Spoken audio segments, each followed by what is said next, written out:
What's up, guys? It's the Minty Caliber here, and what you're looking at is an engine in a 2003 Chrysler Sebring GTC. And this motor, or engine, whatever you want to call it, has a lot of issues, to be honest.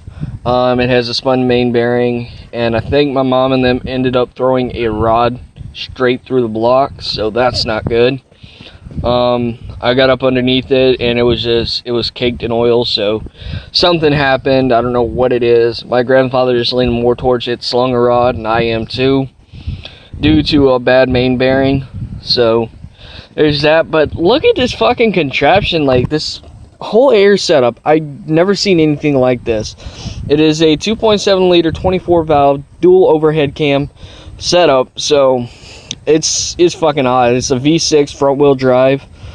And this is one thing I've never seen on a vehicle of this year, is the coil packs are actually over the spark plugs.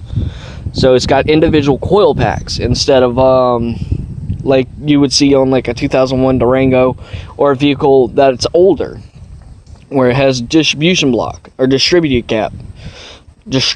cap. So yeah. This one actually has the coil packs on the spark plugs itself, and I've never seen that before on a 2003 vehicle. So if we come around, it is a convertible. It is my mom's convertible.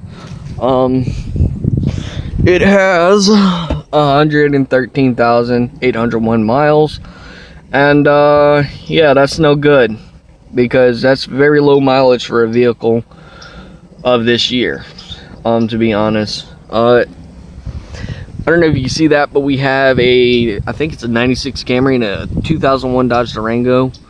And they both have, I think, over 150,000 miles on them.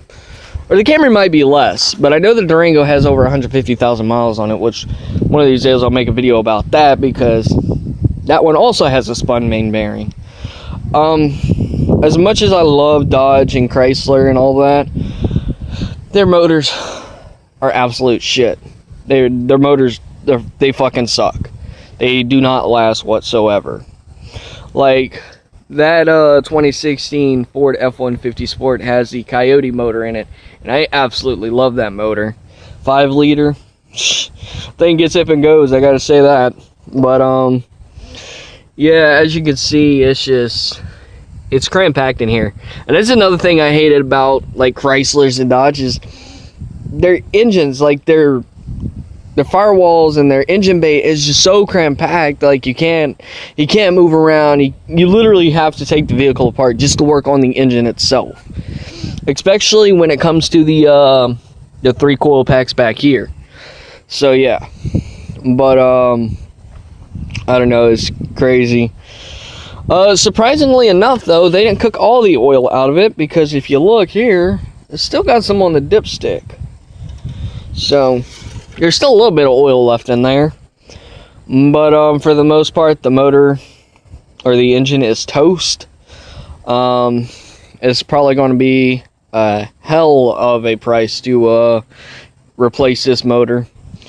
More than the car is actually worth, which I think that's what my mom and her husband are leaning more towards, is to replace the motor. But yeah, it's their fucking money, who cares? I just whenever they drop stuff off of here, I take a look at it. I've been working on the Camry for some time now, just trying to figure out where the freeze plugs are, because it blew freeze plugs. The motor still works fine, but it just needs freeze plugs. So I think that would be a cheaper route for them, considering I think the Camry only had like 113,000 miles on it. So yeah, and that's one thing I gotta say, Toyota motors last, and they last a long time. But anyways, tell me what you think of this little video. I'm actually using 1080p setting on my recording phone, so tell me what you guys think. This is the Minty Caliber signing out.